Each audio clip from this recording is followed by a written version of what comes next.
Hello, my colleagues and friends. This is Izabela here, and I'm inviting you for another epic episode of Matrix Momentum. We're live. We're discussing how we're leveling up your sales and operations in business in our episode 4.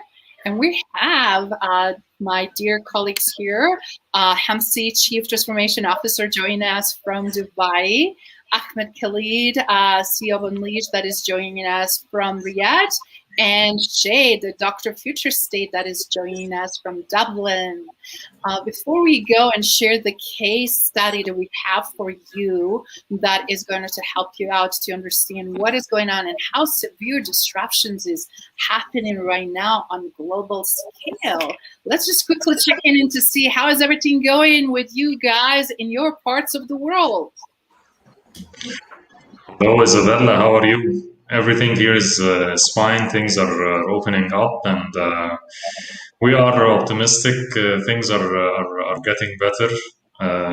Still, there are cases, but things are getting better, and people are more and more people are going to work, and things are moving to better. More and more people are getting vaccinated, and things are going better. That's fantastic. You guys are not experiencing as a severe lockdown as we've seen in other parts of the world. So go to Dubai. We cannot wait to come and visit you. And Yes. What's going on in Riyadh? Yes, as usual, it's amazing, especially the spiritual, I would say, objective that we have, like Ramadan right now. Everything is very calm, relaxing. Everyone is praying, asking God that we can come back to our normal state like we used to be before the pandemic, and hopefully that everything will be okay in the near future. So everything is okay. Fantastic. That's a great opportunity, yes, to spiritually reflect and then also see what we can do and go at it. And please give us update in Dublin. What's happening in Dublin? Well, we're still in lockdown in Dublin, so we're not very happy at the moment. Like, we're seeing light at the end of the tunnel, though. We're getting there, but our government have taken a very, very cold stance on all this. We've been in serious lockdown. All businesses have been shut. There's been so many things on the other side that are happening now. We believe that the cure has become worse than the disease in this country, which is very disappointing for all the businesses. And I know we're going to get onto the subject in a minute, but it's very disheartening for all the people who've had no choice but shut their businesses down. But I'm good. And I'm so glad you guys are still in great spirit. And just a quick update here from United States, obviously depending which state you're in, like I'm likely in Colorado, where vaccination is already being administered to 18 years old and up. In other parts of it, still around 55 or 65. We're also seeing very different, not cohesive, obviously, way of how we're running the overall country in terms of how each state has a little bit of different perspective and their own take. And our fellow Canadians, as Ian is pointing out, yes, Ian, absolutely, Canada is in lockdown for the third time, and it's getting on people's nerves. It's affecting them emotionally, mentally, and affecting their performance. And that's why we have, again, another very hot topic and case study for all of you, so that you can really see how decision making should be happening from leadership strategy as well, every department and organization, and how to integrate that. And Valerie, it's absolutely great to see you with us, and thank you for sharing what is going on in Peru, and how actually we see slow progress. And as we are gearing up, what can we do to make our organizations more successful, right? Everybody wants to do that. So today we have a very specific case study around a pharmaceutical company that is recognizing, it's a global company, that they need to secure the growth because their trajectory, what happened in previous year and delays and everything else, in order to sustain the organization the way they did before, without layoffs, without really making even worse decisions in terms of internal ways of operating and chopping off those departments even more so.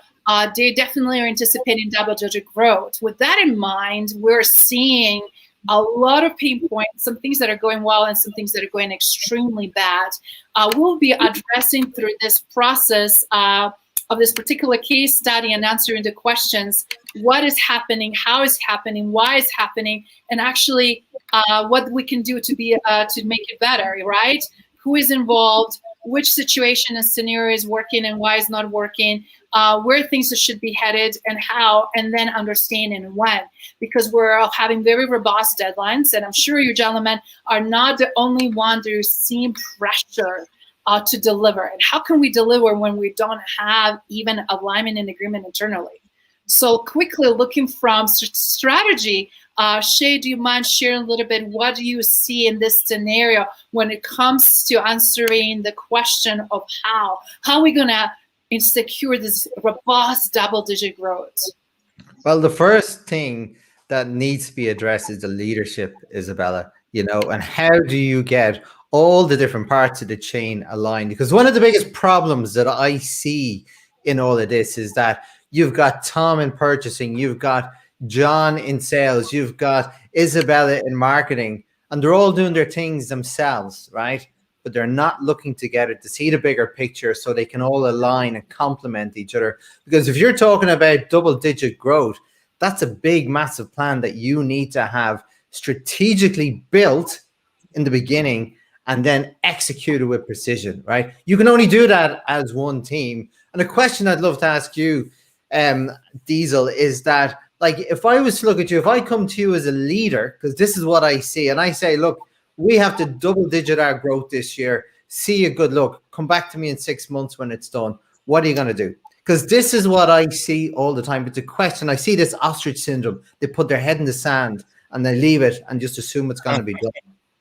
Exactly. So I think it's a very, very good question, Shay.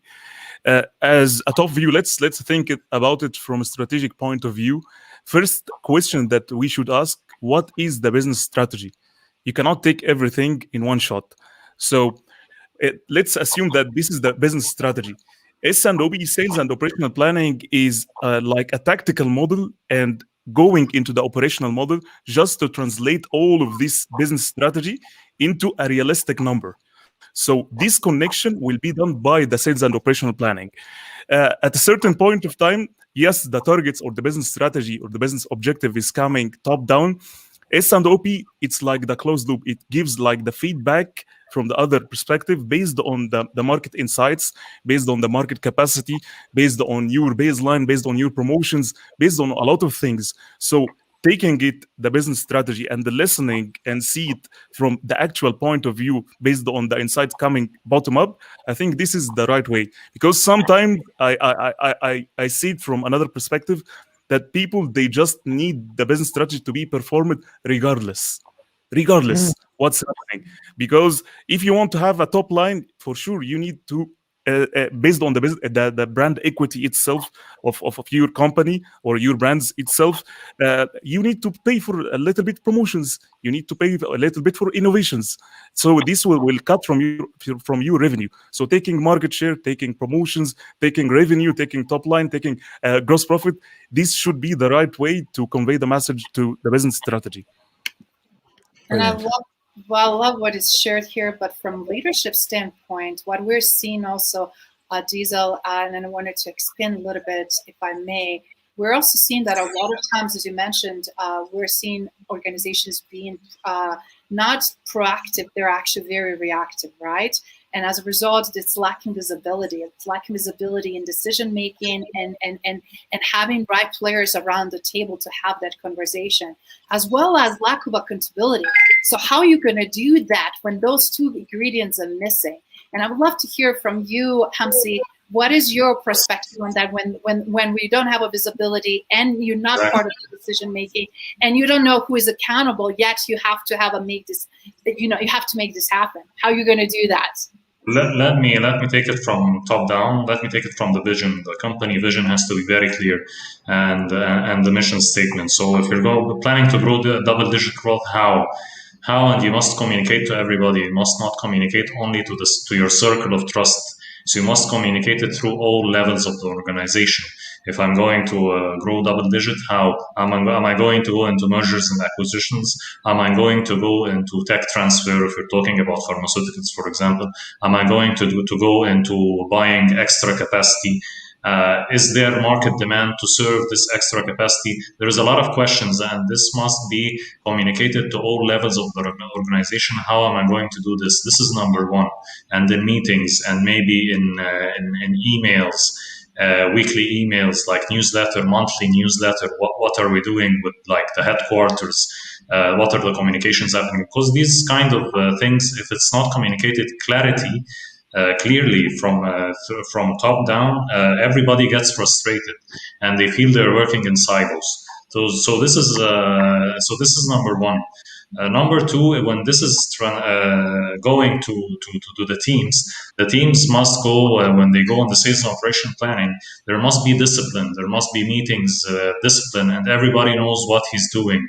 Like you were saying, Izabela, there must be accountability. There is something called RACI chart. There is responsible, who's accountable, who has to be informed, who has to be consulted. This must be going through all the levels of the organization, in the marketing, in the sales, in the finance, in supply chain. So all this must be put in perspective when doing a plan, especially if you're heading to a huge growth of double digits.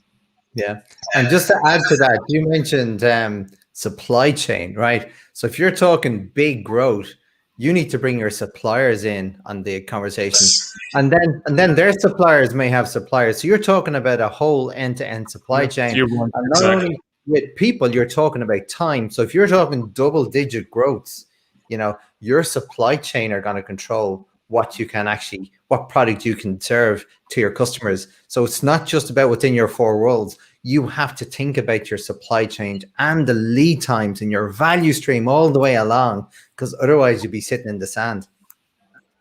That is exactly great yes point. I think as you said, Shay, that's why will come the balancing between the demand and supply at this point, which should be embedded into the meetings, in the monthly meeting of S&OP. That's why in terms of capacity, maybe you don't have the capacity planning.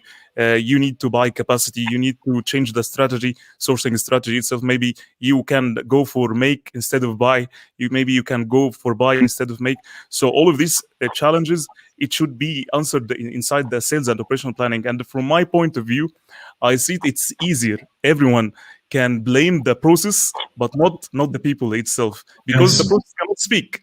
Process itself cannot speak. But if you allow the process to speak, it will scream. Trust me. And I cannot agree more with that, because behavioral weaknesses that we're seeing right now with people, how they behave, right? How they're not working cohesively with each other. We're seeing a lack of that proactive and accountable trajectory. In fact, right now, what we're seeing used to be before the COVID, 42% only that are engaged in actively and administrating S&OP. But right now, that's diminished even more so. And now we're seeing less than 25%. So look at that. How can you then make a projections that you're pushing forward when you have the process that is 25% of your team members that need to engaging and working functionally very well to solve these business hot pains and issues, right? So yes. How do you get then hold each other accountable, and where that accountability comes in? And right now, what we're seeing is, like in your cases, new generations and new people that, regardless of title, stepping up and leading, right? As like if leaders on top that have a decision-making power not stepping up and doing, we're now fostering dialogue and conversation cross-functionally. What we see as default, people are just, regardless of their title, just jumping in and doing the best they can. And sometimes that might work and sometimes might not. Yeah, you're leaving things to chance. When you do that, you leave things to chance, Izabela. And in this day and age, you cannot leave anything to chance. Just to give an example, and the question I asked you, Diesel, was very relevant of a situation I was in with a client not so long ago, where I was doing a sales workshop and the manager came in and said, we have to grow our sales. I've been told by head office to grow our sales by 20%. And the manager, now I was very disappointed because the manager brushed it aside. He blamed the leaders, right? And he was having no responsibility or accountability, which was really sad because he was passing the buck on to his team, right? And so lack of leadership, how does that inspire your team to go out and do stuff? And like we were sitting down there, and eventually I had to step in, and we talked about, well, this is an opportunity. What are we going to do? How are we going to make it happen? What are the drivers we can influence? Exactly. And the problem here is, like, I shouldn't have had to do that. The leaders should have come in and said, look, we have to grow our targets and revenue by 20%. And look, we're all going to do it together. So let's all sit down. Let's bring a plan. Yeah. Let's put a plan there. Let's brainstorm and figure out how we work it together. But that didn't happen.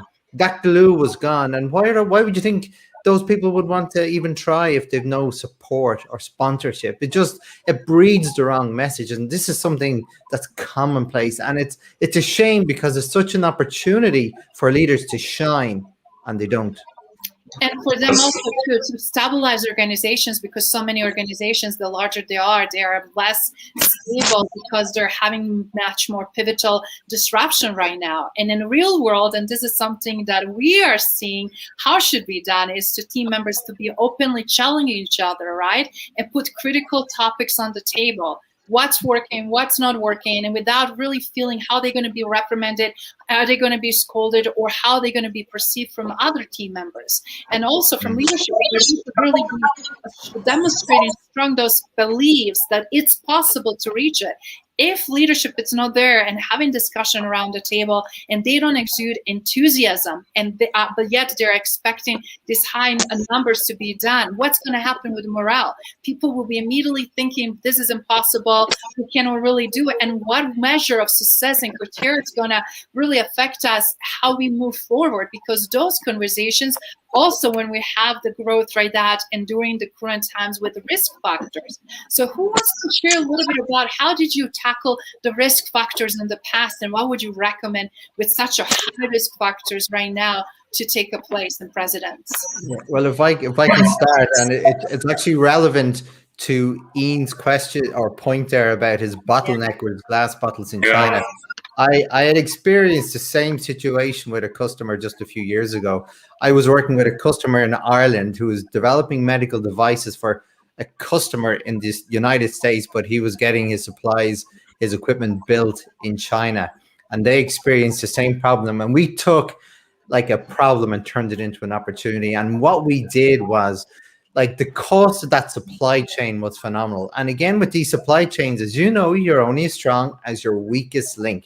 Right. So we had to protect the chain at every single step. Right. And with that, because at the time as well, there was issues with supply and trading with China. So what we started doing was building strategic stock. And what we call it in Lean Six Sigma, it's called a Kanban.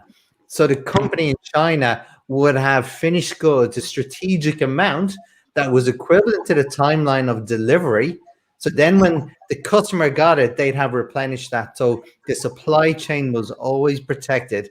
And everybody, by the way, shared the cost. It wasn't one company that took the cost on. Both companies split the cost. And the benefit then was, we have the supply chain, the lead time. We also have the cost of materials, because we halved everything, and even the customers' finished goods, their stock was cut by half. So there's huge benefits by being strategic, and you can only do that with leaders who talk to each other. Exactly, Shay. I think this is like the supplier relationship management. You must have a strong supplier relationship management. I was also checking Ian message. If you have a strong relation, if you have contractual agreements, this is not like a one-time thing that you're doing, and so that you can share costs and build stocks based on that, so that you can cover yourself in such cases, because such cases can make or break your plan. I totally agree with you. Definitely. That's why I'm saying, after this pandemic, it opens a big eye for all the companies to decentralize their CDCs. Most companies, they focus on just the profit itself. That's why they, especially I'm talking about the multinational companies. So they have a hub. They aggregate all the stocks in one hub, and then they distribute across. So if you have this kind of sourcing strategies, I think moving because of pandemic, this crisis that we have, it opens an eye just moving from centralizing into decentralizing and the localization. So I think this is one of the things that most companies should focus on it right now. Just try to develop a suppliers or try to develop, I would say, vendors inside your local country, because this will help you to avoid any the disruption happening in the future. Well said. I think, yeah, Yes, truly, this is very relevant also to pharmaceuticals. This area of localization, because sometimes you need to have like a joint venture with some local producer in order to save you for in such things, because it takes time and to build this kind of trust, so that you partner with some local supplier or local producer to have some kind of medicine can secure this kind of double-digit growth that we take. But this is strategic, because in pharmaceuticals these things take time, approvals and registering a product. You don't know how long it takes. It can take a year or more, depending on the country.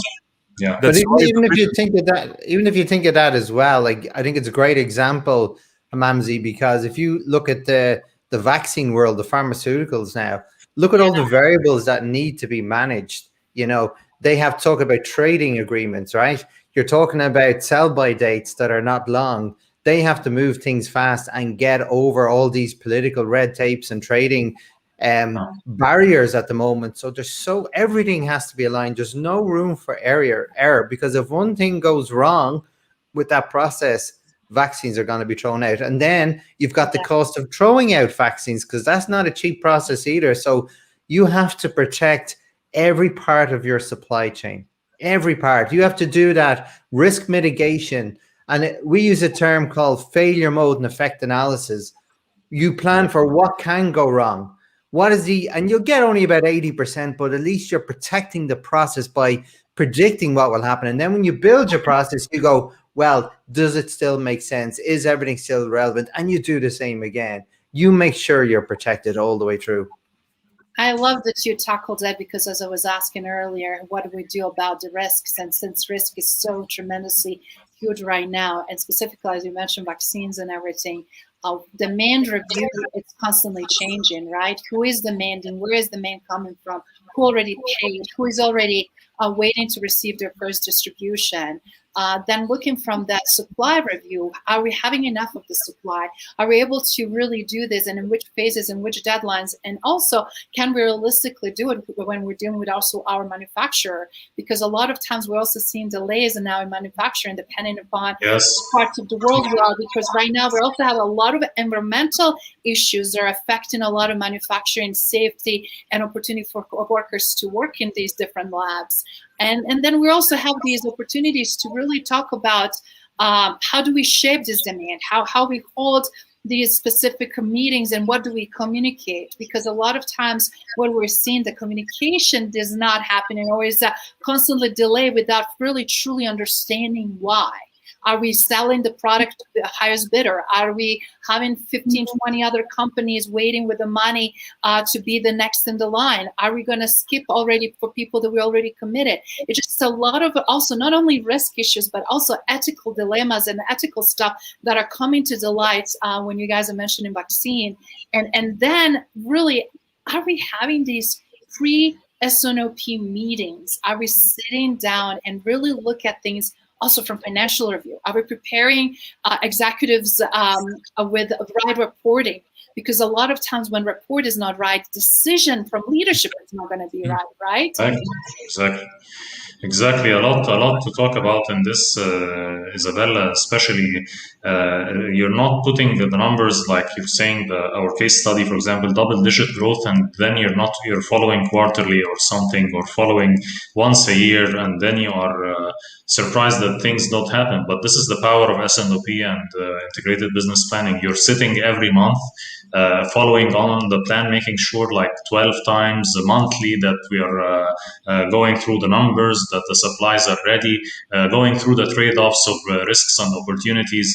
If we have a risk, how can we manage this risk in supply?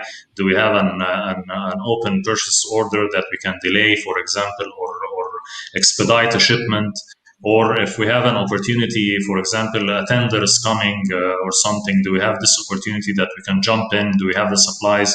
So all these kind of decisions, it has to be discussed in the pre-S&OP that you were talking about. And then the things that need really a big decision in the trade-off between risks and opportunities, this has to be in the executive or the final meeting of the top level management. We give them these kind of trade-offs that the middle management cannot take the decision. They cannot take the final decision. They give this to the top management to take the final decisions, which will make or break the plan. So this is very important. Thank you for highlighting this point. Yes. Very good. I think Ahmed Musa is, if you can show us Izabela, Ahmed Musa is saying a good question, and I think I want to answer this question about localizing. Yeah. Yes. I think he was speaking about the localization, especially for the multinational companies. It's not an easy step and needs a lot of certificates like ISO, all of this. And I totally agree. You cannot localize everything for the company. Let's be realistic. It depends also on the portfolio that you have, which is finished good imported, which is localized. But at least based on the business strategy or the objective itself, you can take it top down and see that based, let's say, give you an example. If we are talking about, we need to enhance our profitability. So we will look into the SKUs that are imported and they are most profitable. And at this point, we will pick these SKUs and try to find a localized, and it's worth investment. Trust me, on the long term, this is the vision of the leadership. Not just looking as business continue plan like this we are going, but you never know what will happen tomorrow. That's like what happens in the pandemic with COVID-19. So this is imply on the vision of the leadership, how they think and how they implement the strategy on the right way. This is I totally agree with you, but it's all about leadership, Ahmed. And what Hamamsy was just saying a second ago, I just want to make sure also that we really take a look at that well. The final step and final stage and always comes from that executive S&OP agreement. And I love what you said. A review is crucial, right? What we need to resolve in terms of disagreements and what other impediments we're seeing. What can we overcome as a leaders, again, where the problems are, and then make that decision. And as a result, also drive the consensus forward. If we agreed, but you guys, for example, don't know in the sales department or operational department what Shay and I agreed for strategy and from leadership, sit down and conversation that we had, and we just shared that with Hamamsy, but completely excluded you, Diesel, for example, in your deliverables and managing operations, for example, our S&OP whole process, you will feel like you didn't have no saying, and you maybe did not even bring all of your issues that you already undercover. And just because of the speed is the one now that is so crucial in communication and accessibility. So I totally agree that leadership always stops and starts everything with them, but that unnecessary delays when something's so sensitive as we're talking about vaccination distribution around the globe and making sure that meets all the standards, we have to have leadership accessibility more than ever. Any other thoughts? Well, along with that, and it's a very good point, because say, for example, the leadership are being very pushy on their targets, and all of a sudden say, Khaled, that you go, well, you know what, I'm scared, I'm not sure if my team can do this, but I don't want to say anything because my job could be at risk, for example. And this is a common problem because there's none of this joined up thinking. Now Khaled gets into the protective mode of protecting a potential problem, yes, and doesn't bring it forward because he believes the leadership won't want to hear that, when it should be the other way around, where look, we believed we may have a problem in an access to market, we need to brainstorm in this now, otherwise there's a problem.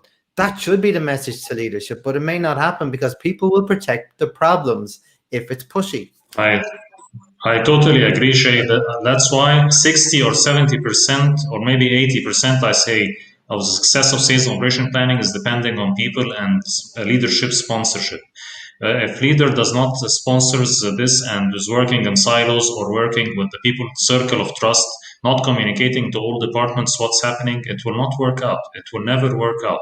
And this really what you're saying, Izabela and Shay, this is really a classic example of what happens and why there is failure and why the sales operation planning is not successful in a lot of organizations, because there is no clarity. There is no clarity in communication. There is no clarity how are we going to reach the numbers, the double-digit growth that we want. There is no trust in your team, like you were saying. We don't trust that the team are capable of doing this, but we're forced, for example, from the board to get these numbers and to protect our place. We are going ahead with the plan, but we don't trust our team, and we don't sit with our team saying that we are all in one boat, for example, or in all go. Let's think together. Let's brainstorm together. How are we going to reach the numbers? So I totally agree with you. There must be collaboration for the process I like what you're saying, Hamamsy, and if I can add a little bit on it, I think it's all about, as you said, it's about the leadership and the executive at the executive level. They have sometimes also there is a lack of capability and understanding the whole cycle. So everyone is focusing on his functions. He's focusing on the KPIs, the targets, how to achieve it. Regardless what will happen if I do this, what will be the implementation or what will be the implication on the other side of the other functions or in the business itself. So understanding and talking, sitting on the same table, talking the same talks, listening to each other, and have a discipline without any hidden agendas, I think it's one of the best things that could happen in the S&OP and revamping the S&OP, because listening and understanding can drive the whole S&OP towards the growth for the company. This is number one. And trust me, if this spirit on a higher level is going like that, it will be conveyed to the people that they are under in the structure itself. Because if you see a big fight between the upper management, it will be conveyed down. It will be creating a lot of frustrations. It will be creating a lot of non-value adding inside the S&OP, and people start to fight. No, this is not mine. No, this is yours. So this kind of mindset, I think it should be implemented rightly. And once people, they see this kind of spirit from the executive is going in the right way, they will be very peaceful and they will work towards the company targets as long as they are working like this. Yeah, I love what you say, Khaled, because it's so true. It's like, if you remember, like as kids, don't do that, and we're programmed to act a certain way, and when like do as I say, not as I do, but it's the other way around. Like it's just like it's the same for adults as kids. Kids won't listen to what you say; they'll watch what you do and follow. And if they see a misalignment, and it's the same as leadership, you're not going to feel any trust. And one of the things that I love to say when I'm doing these projects is that I go bomb the blame game and embrace the air culture, right? Because you're going to make mistakes, but we fix on the fly. How do we embrace it? How can we feel enough trust to put our hands up and say, look, I have a problem. I need help. Can we fix it? And having that amount of trust in your leadership to be able to say that, they're the type of things that you're talking about. And I love that because it's so important to get right. Yes, exactly. The right mindset. It's about all it's about mindset and attitude inside the S&OP. All about leadership.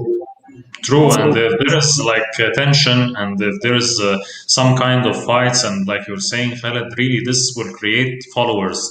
Nobody will go and say his opinion. He will just be forced to do the numbers, and maybe he will try and fail, but he cannot express his opinion, like for example to the top management or CEO, because the CEO doesn't listen. He's not listening.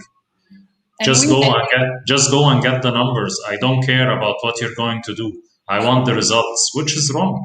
You must understand what's happening. You must understand the process. You must understand what I'm doing, because it's teamwork. You just don't tell me what to do and you don't listen. This is very important. Yeah.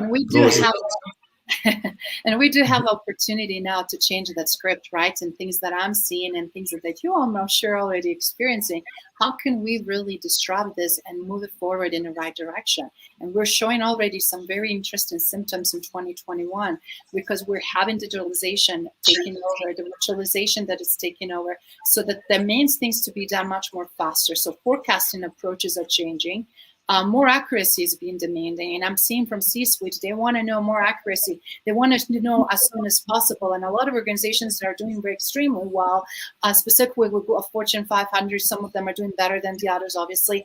They're obviously looking how they can engage and improve their performance management overall. Not only is the system as a process, right, but also around the people, but also allowing more flexibility. And I love what you, Shay, pointed out, how important it is to allow also to fail and make mistakes and learn from it and quickly adjust, right? Not dwell upon and not scold the people and then not put them in the situation they're paralyzed that they don't want it to have any other efforts and attempts. But interesting thing is also that they're seeking something that is to need to be more granular, that it's more individualized. So in this particular instances that we're talking about, when everybody's biting their nails and waiting, so with anticipation, because hospitals, people in the different parts of the country, parts of the world cannot wait for surgical delivery to be so that they can disseminate the vaccination, for example. It's very important to really also know to the T what is and when is going to happen, but all these other prerequisites need to be in place. So that requires not only a new way of leading, but also I think it requires a very different way of team effort. So what do you guys have to say about that? Yeah. I'd love to start on that because like what you said there just triggered something that it's a pet hate of mine in business, right? Now, I'm a systems thinker. I love systems, right? But you know one thing I hate? I hate seeing an org structure and you have the CEO in the box, then you've got sales director over here, you've got purchasing director here, and they're all in their little pigeonholes in their own little thing. They're all boxed away. It doesn't show anything to me that there's any alignment or crossover or any that where they should be working together and brainstorming together and like sharing the load, because it's the way I see it. There should be one big circle. You've got all these outputs on either side. All these leaders are in the middle. They all work together, and then they go to their areas to like execute. But they should be all in that circle, that circle of trust that you talk about, Ahmed. Wonderful. Anybody else? Yes, sure. I would say I want to mention just two things that. Most probably it's common between companies, which is one number. S&OP is always targeting one number. And if it comes to reality, you will find multiple numbers. If it comes really to reality, you'll find sales is looking to another number, is giving the targets another number, and the forecast that is flowing to the factory is another number, and the commitment with distributor is another number, with the retailer another number. So this kind of commitment which is going, because this is giving a big disruption in the inventory levels. And you cannot know if you go to SQ level or product level, you will not understand which one is right, which run was right, which forecast was right. Did I buy on this run? Yes or no? Who was committed? Out of stock? Why I have here overstock? Why here I have expiry? What is this? This kind of stuff, it creates a big disruption in the inventory levels, and even it affects the service level from the downstream side. This is number one. So agreeing on one number and taking the discipline and commitment to every part and each party inside the supply chain or outside the supply chain, it's a must for the S&OP. S&OP is aiming one number. This is number one. Number two, I would say it's about documenting the numbers, documenting what happened in the history. Because as long as I see it, as long as we are hitting the target, I will not dig deep into the details, what's happening into segmentation, my category, all of this. I don't need. I have these X million, I achieved it, I don't know.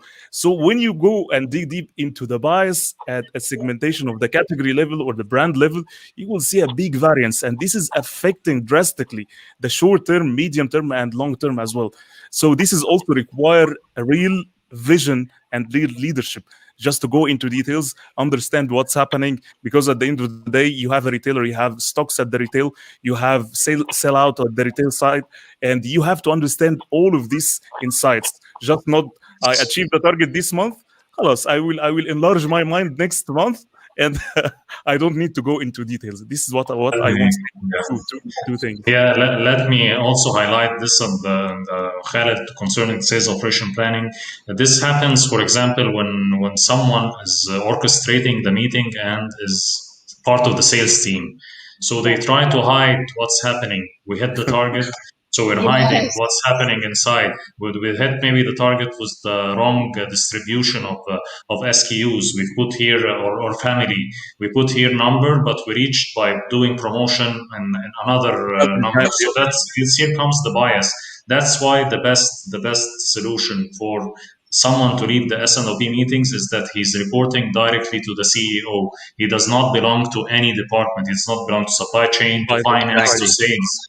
He is an independent entity dealing with the sales and operation planning only. That's why now there is a S&OP director, S&OP manager. He's responsible for S&OP only because S&OP is a project. It's a big project. It's the number, the one number that was Khaled talking about, the consensus forecast.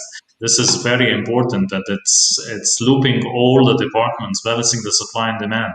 So it should not be under any department, should be reporting directly to the CEO, talking directly to the CEO, to the board members. This is very important. I totally agree with you, Hamamsy, and I think if the maturity level of the S&OP is very low, I think one of the options that you have said right now would just separate the S&OP to be reporting to the CEO, to be unbiased. It's right. Yes. But from just as long as you go with the maturity level of the S&OP is going up, I think it should be under the supply chain, because supply chain is controlling. After that, I'm talking about maturity. If it's going high, supply chain, it's unbiased, and even I'm talking about the capability of the supply chain, maturity of S&OP and capability of the supply chain people.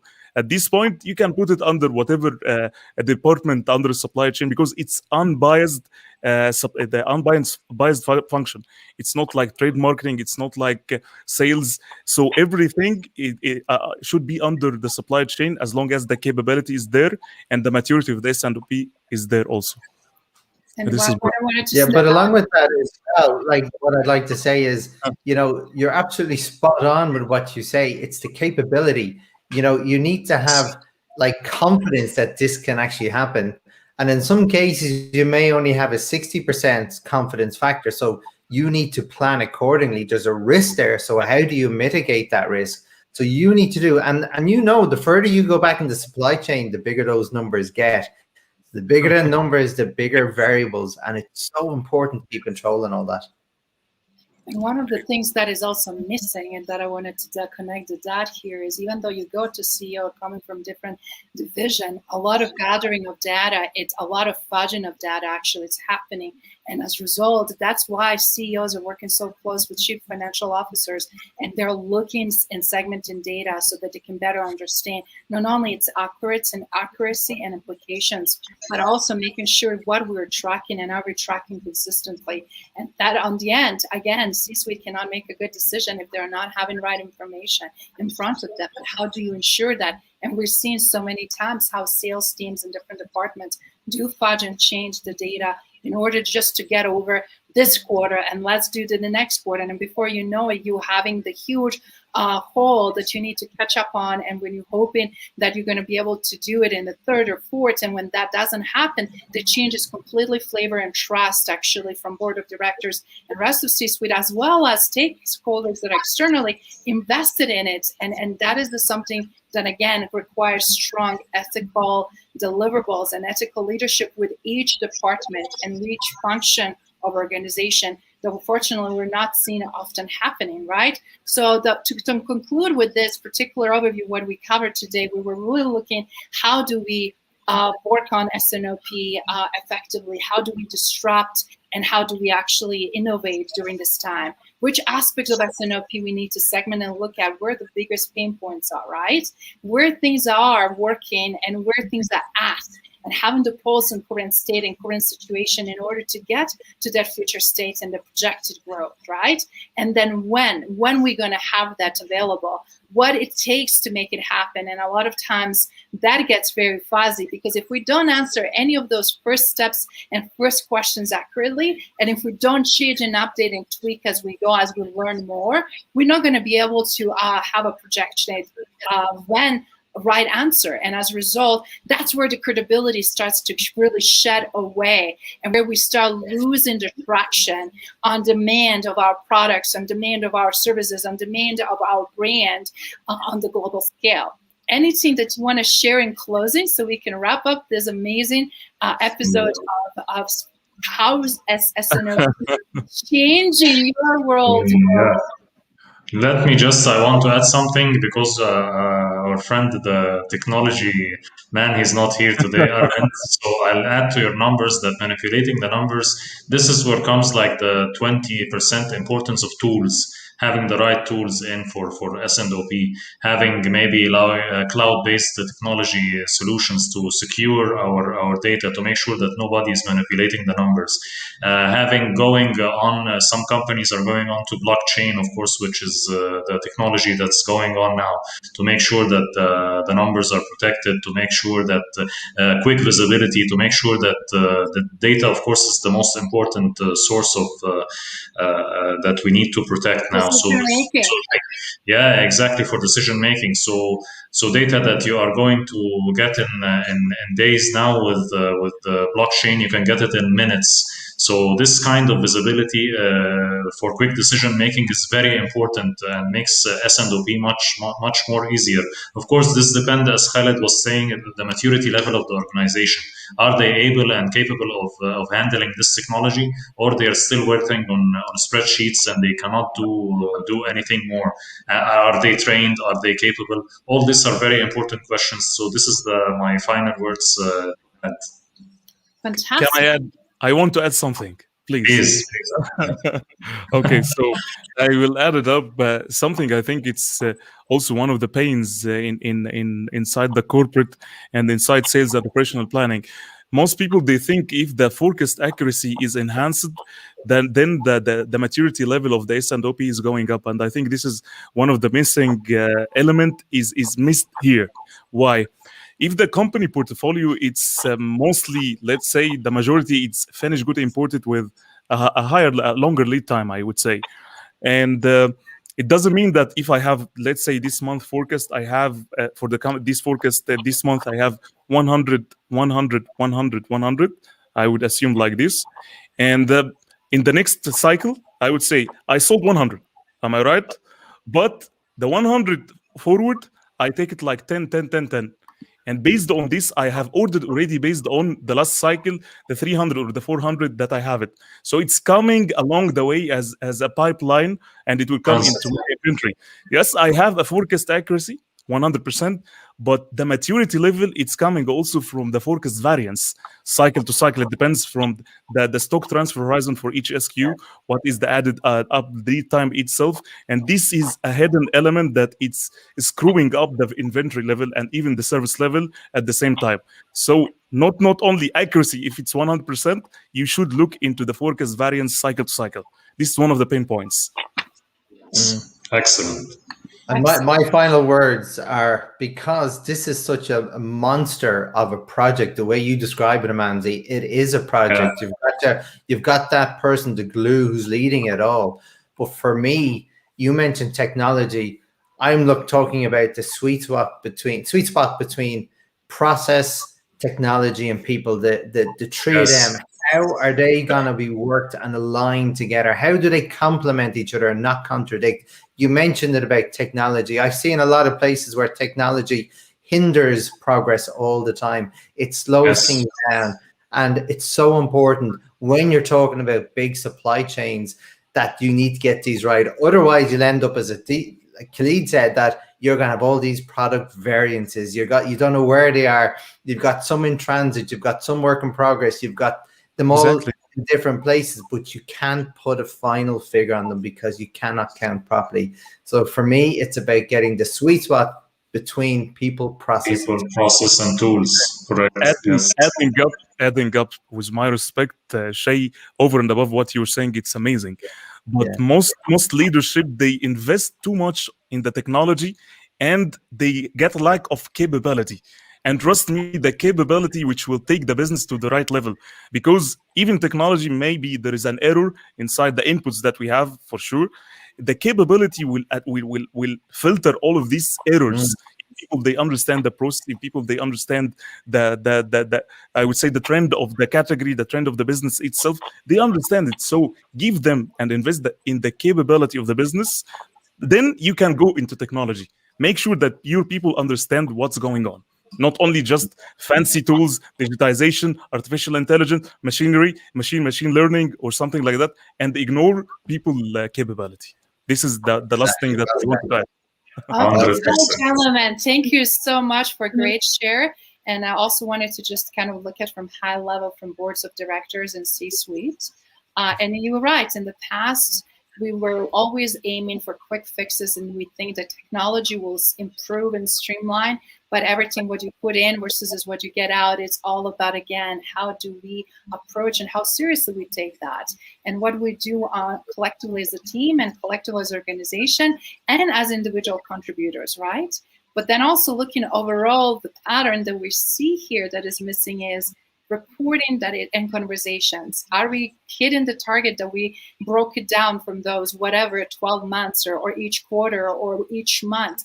Who we're communicating to, what we're targeting on right, what we need to tweak, what we need to improve, and who is seeing that, and then how this conversation from board of directors and vision that they had, it's coming and trickling down. So more having the transparency and more inclusion in those dialogues and decision making, as well as progression, it's going to continue to keep talent motivated and engaged, as well, obviously, to think through it and help to remove some of those obstacles, because they're entrenched in this 24/7. And with that in mind, we cannot exclude one layer of organization without having other pieces of organization working hand in hand. Because on the end of the day, as an organization, everybody's contributing, everybody's part of it. And I love to see and hear the switch of the pyramid. So it's music to my ears, because in the past used to be technology, process, and very tiny little piece of people. That shifted, and right now, if nothing, COVID taught us, and the current economy on the global scale, that right now the big, huge chunk is actually people, process, and technology. Gentlemen, it was absolutely brilliant to have this conversation today with you. Kudos for everyone that also stayed with us for this full hour and shared. I wanted to thank you for everybody joining us, from Kim, Dareen, Isaac, Ahmed, Lessa, as well as Mehmet. And Mehmet, great to see you here with us, Ian, and many others.